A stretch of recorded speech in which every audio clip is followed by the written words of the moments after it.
Welcome back, guys. Just Mike here.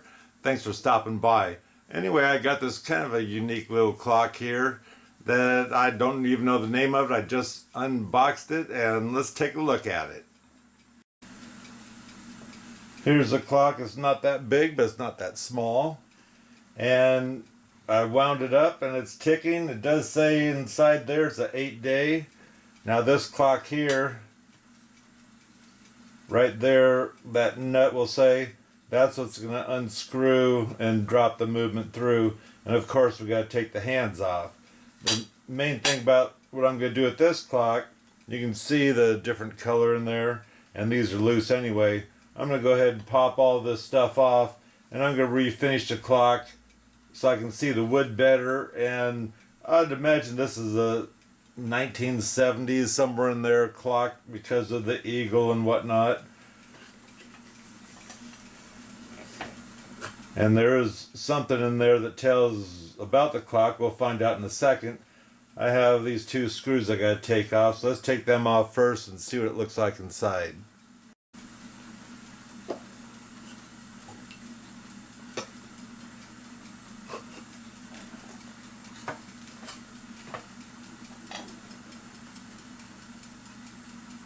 So, let's see. I have no idea what these numbers are. You can take a look and you decide what you want to decide. But I'm going to go ahead and take this off. Now, this is ticking.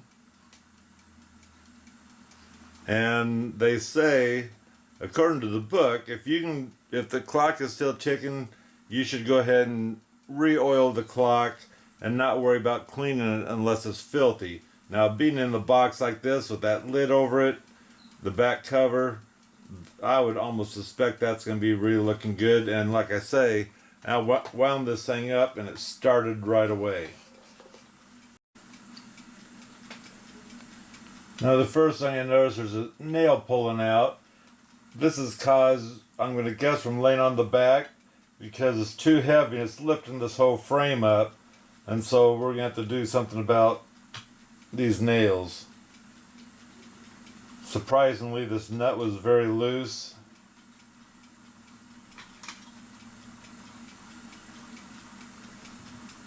We do have scratches on the front plate, and I'd almost say that was because of the key. Let's see if I can get this thing off. I don't have a tool to get that off. Usually I'll put a screwdriver in here and see if I can turn it. Just keep getting up till I get a bigger screwdriver. There we go. And if you'll notice, it has one of these at the where the hands are also. Now, you can take your pliers and set down in there. It's hard doing this with one hand, but you can set your pliers in there and get those off also.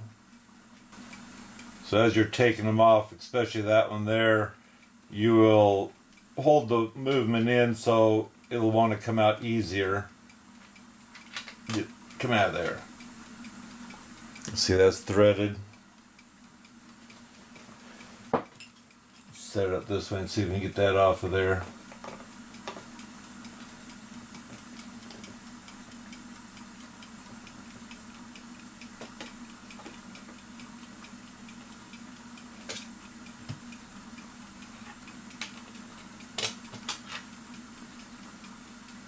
See, it's threaded right there.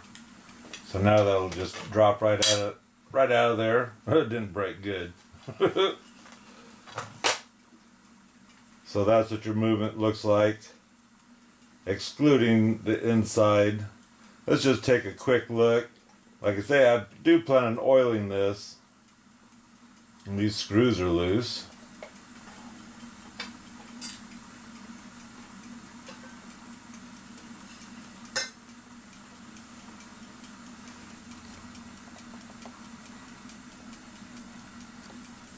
It's ticking right away.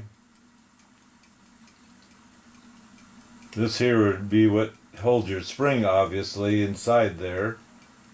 But looking at this, it actually looks pretty clean. So let's see. There's a hole in this movement that you can put a smaller screwdriver in, take the screws out, and pull this off. You can see where they're threaded in, and that would be a way so you can go ahead and re-oil everything on here. But like I say, being how it's ticking, I'm not too worried about that right now. What I'd like to do is get this taken apart. I do have somewhere here, there it is, this. And what I do with this is I usually go up underneath the metal and start prying a little bit. That there's probably pine, I don't know. But it's just a tacks that are holding those in. And that includes on the bird we have, let's see, there it is in his wing on both sides. It looks like up there too. This one's in there tight, but possibly there on the corners it's rounded. Now that could be the actual color of the wood. I don't know if you can see that or not. This could be darkened because of waxing it all the time. And we did lose some finish over here, so that's why I say I'd like to get in here and refinish this. There we go. Finally got one.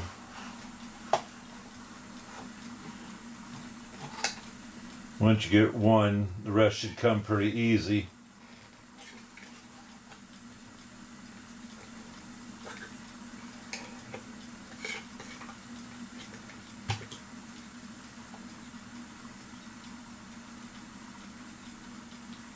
That there might be that fake wood, it's not metal. But there you can see more than likely the color of the clock. And I like to take this face off too.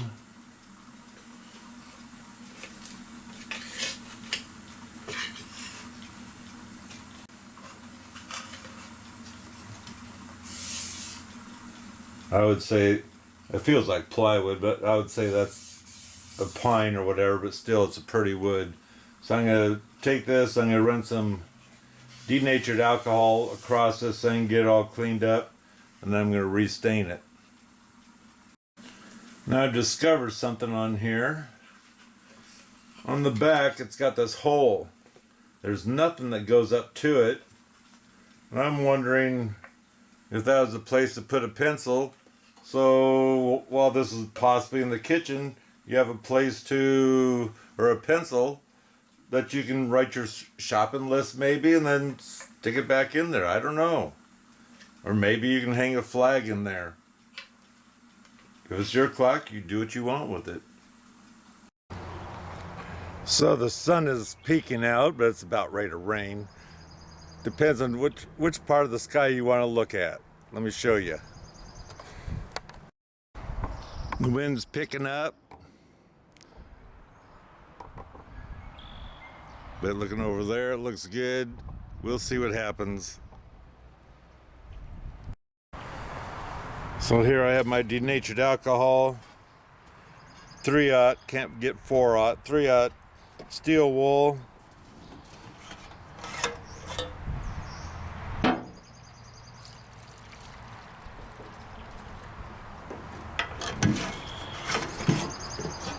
And I got my paper towels over here so I can wipe off the denatured alcohol and some of the finish that's coming off. Pretty straightforward. You just start rubbing this on there.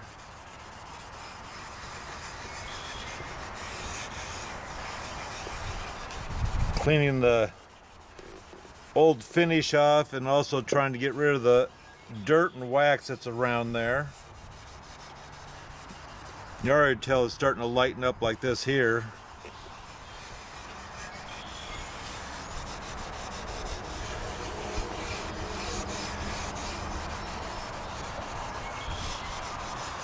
There you got your major scratches and whatnot in here also, which we want to get rid of all that.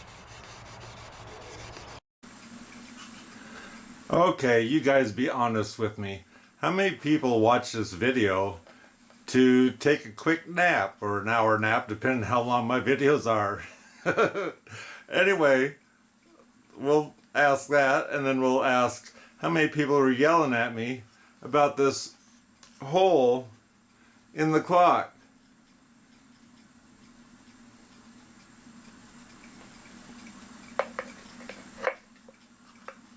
Now you don't lose your key, and it goes to the clock to wind it. Ha!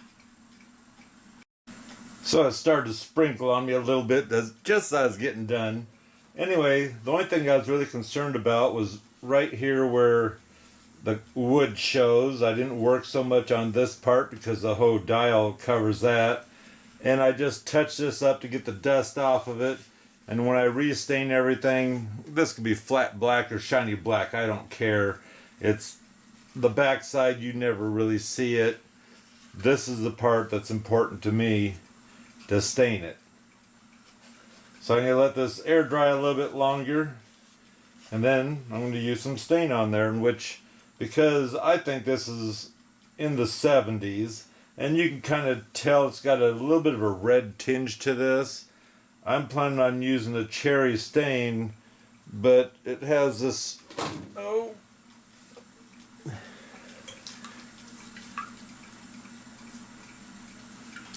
okay, it's not cherry.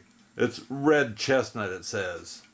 That's what I'm going to use on this clock, because I like the chestnut color, and the red I'm trying to pull in, even though it's not going to be that noticeable, just like this isn't that noticeable, until you start thinking about, well, what color was it or is it? Now, you would think because of the eagle on there, you'd buy what they call a colonial stain. That's just a name. It's your clock. You do what you want with it.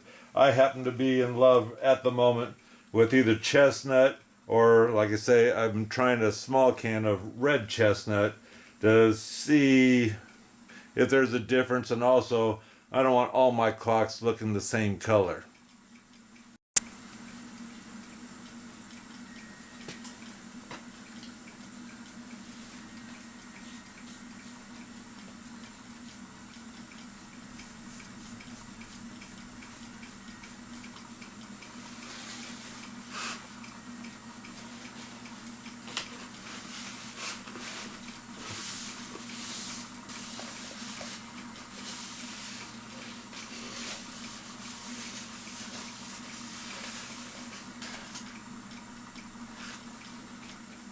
Now you can tell where I got closer to the bare wood, I think it's picking the red color up a lot more.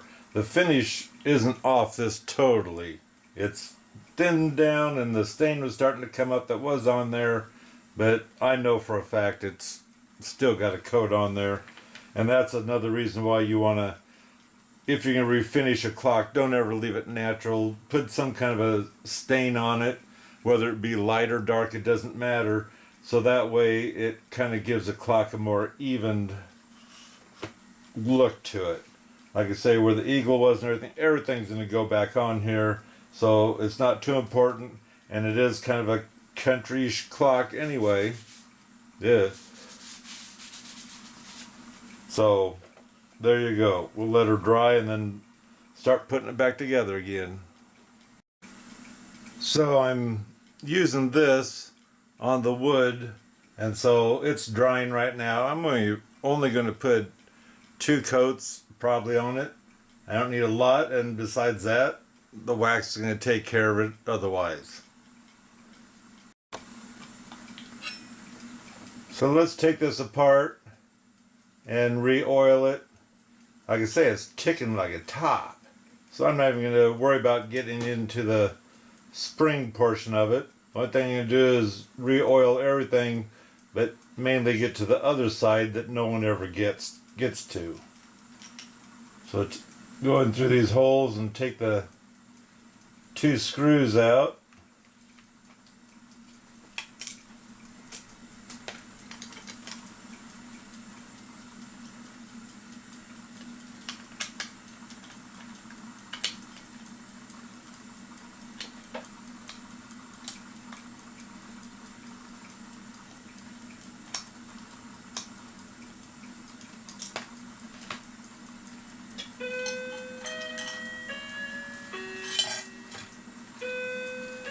This always falls off.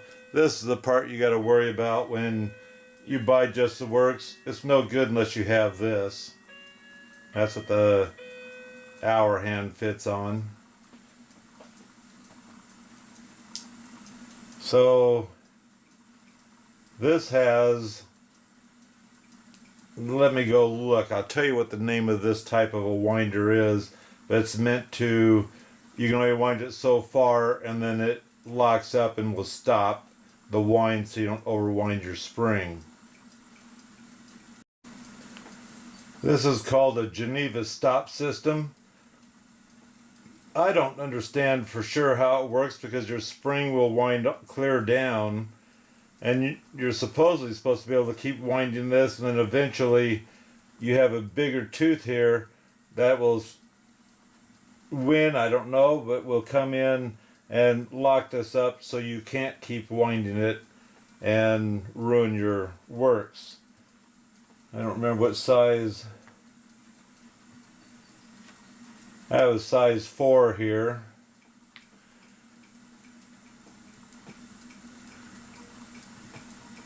So we'll wind this up, maybe.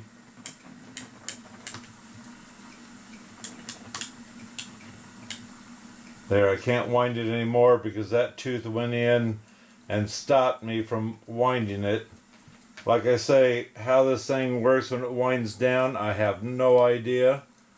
But they say this Geneva stop is on your more expensive movements. Now if you get too much oil, like I said before, you can just take a tissue and dry it up. This here spits it out and it sucks it back up again.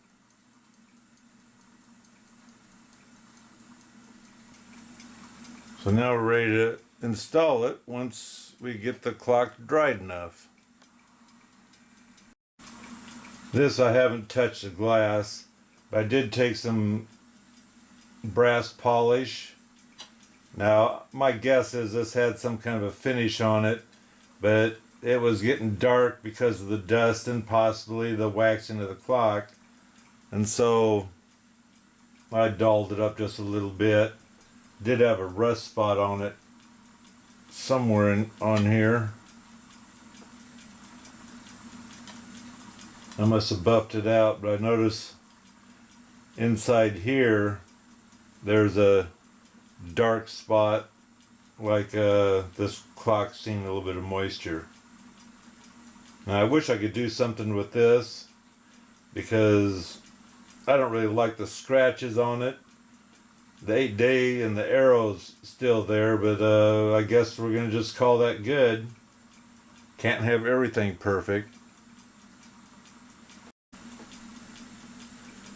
This here I went ahead and scrubbed up with Dawn dishwash soap, and it cleaned it up a little bit. I know it's probably been antiqued and didn't want to get rid of it, but like I say, it's really still on here, this dusty dirt look, or maybe they put this on and then sprayed the finish over it, because I think this is wood. Not positive, I think this is wood. I did a little bit of that brass cleaner on here, and it mainly shined up the points. I wasn't looking at really getting these things clean. It just shined up the points here, or high edges, and that's gonna be good enough to me because it should look nice on that stain.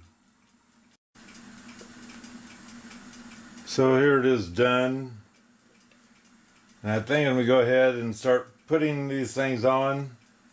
Get them on, and I'll get the face on. Get the stars on, of course. And then we'll put the movement in.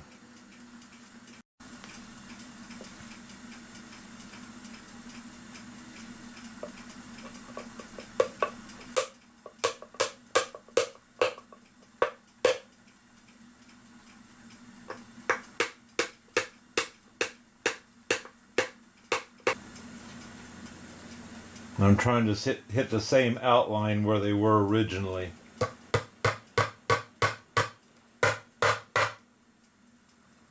Trying to hammer it from that point there. Now I'd like to use these brass nails here. They're bigger, and especially I want to use them where the hinge was.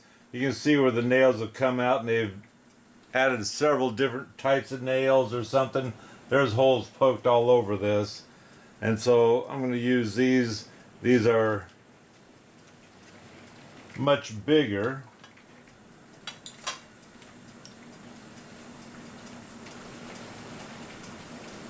They're much bigger round than these other ones that came out of it, and so I'm going to have to pre-drill the hole on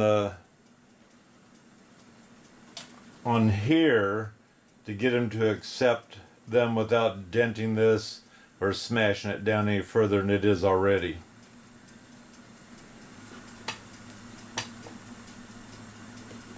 Those is just fine. So we'll set the movement in here.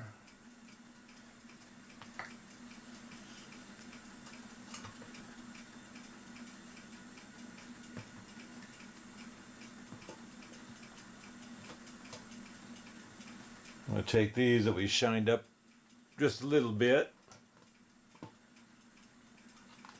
and we'll get them both started before we really start screwing them in.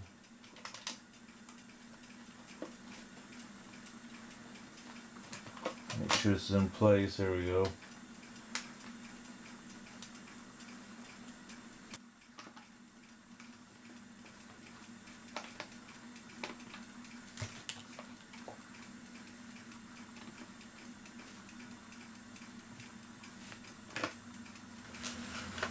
Now, being that this doesn't have an alarm, I can put these hands anywhere I want. And the easiest way is to set it for 12 o'clock.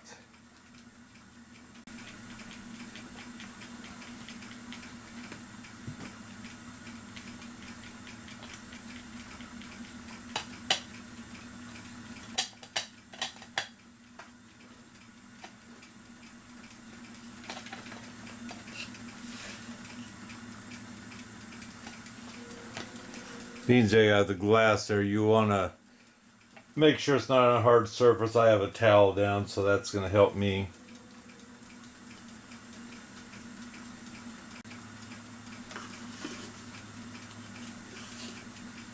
It's all ready to hang on the wall.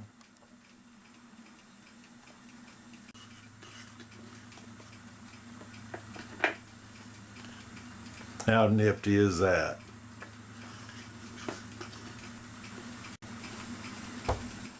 So guys, I hope you enjoyed the video. Thanks for watching. Give me a thumbs up and go ahead and possibly give me a comment. Just say hi. Don't forget to subscribe because it's free. Until next time, God bless.